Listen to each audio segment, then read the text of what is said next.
What's up, guys? Xavier here with you for Off the Record.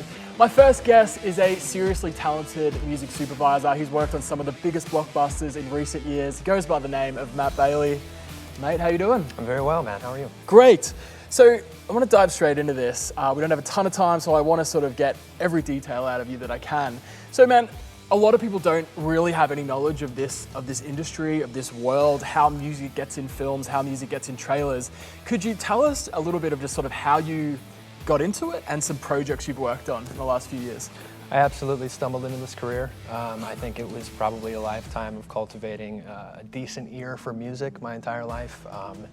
And some people who got to make some decisions decided that I would be a good person to pick out music for advertisements, and in this case, the advertisements being movie trailers.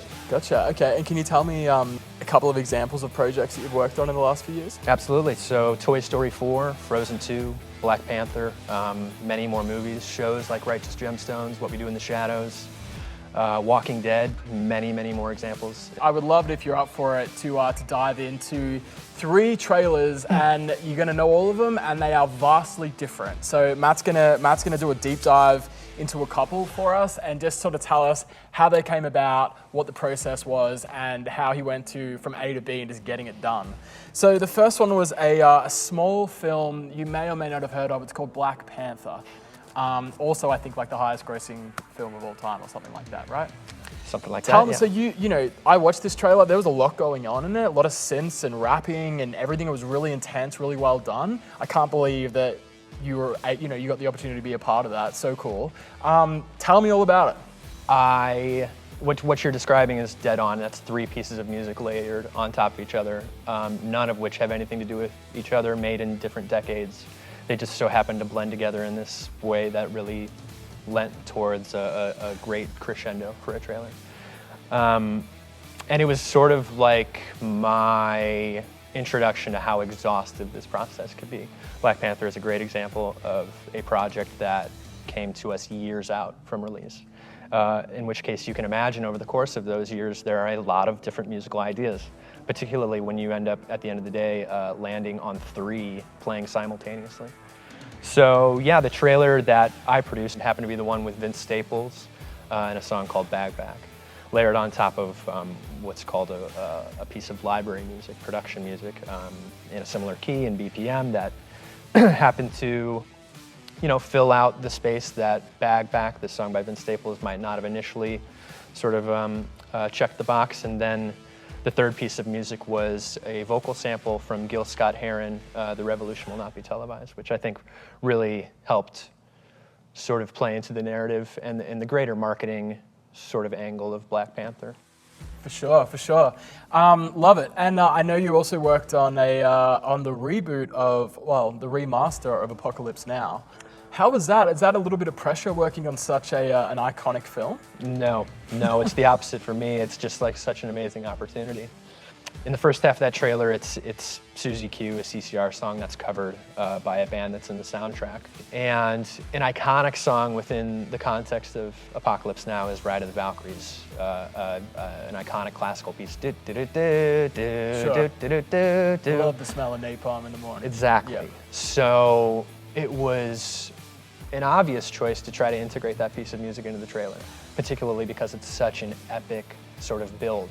But even though it wasn't enough. It's this song that on its own is epic, but when you compare it to a trailer that you might see in the movie theaters in 2020, the original Ride of the Valkyries would still sonically fall short. It's like, oh man, this song sounds like it was recorded 200 years ago.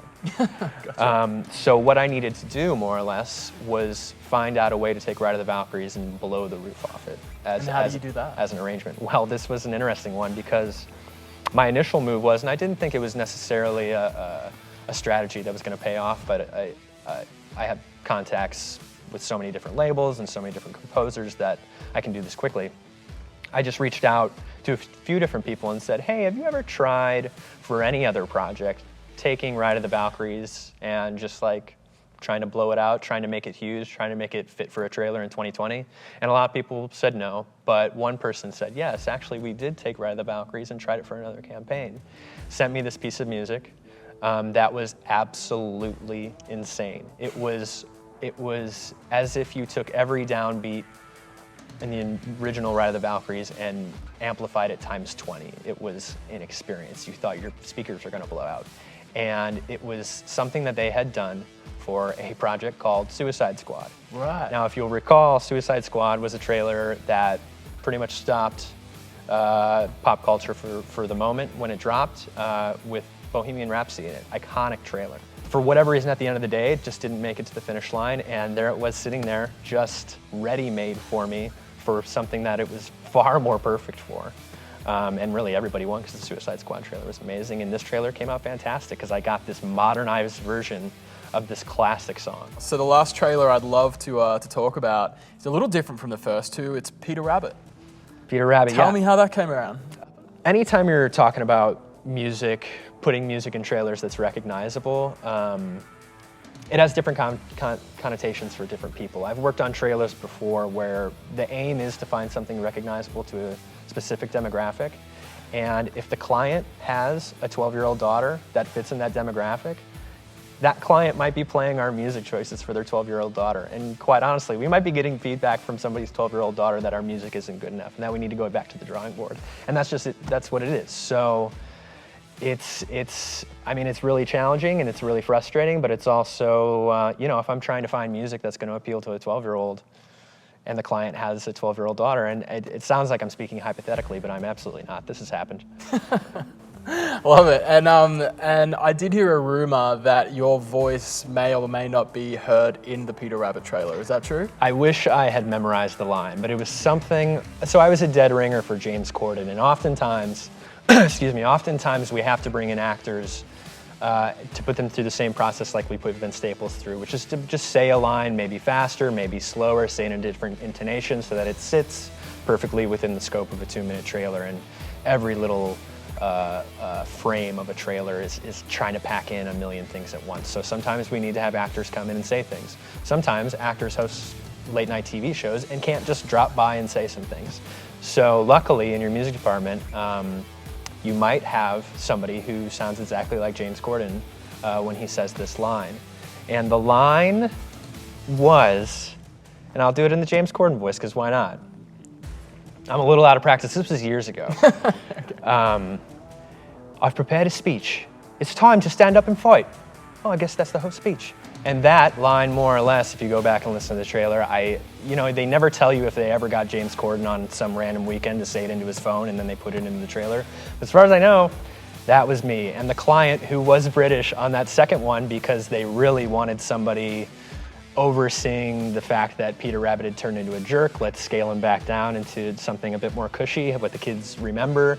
That British client said that I was a passable English accent, which is one of my greatest accomplishments. But I better wrap it up, guys. I've been chatting with the music supervisor extraordinaire, Matthew Bailey. Mate, thank you so much for joining us. I'm going to look at movie trailers a whole different way now that I've just learned so much about it. But guys, my name's Xavier Brinkman. You've been watching Off the Record, and we'll catch you on the next one.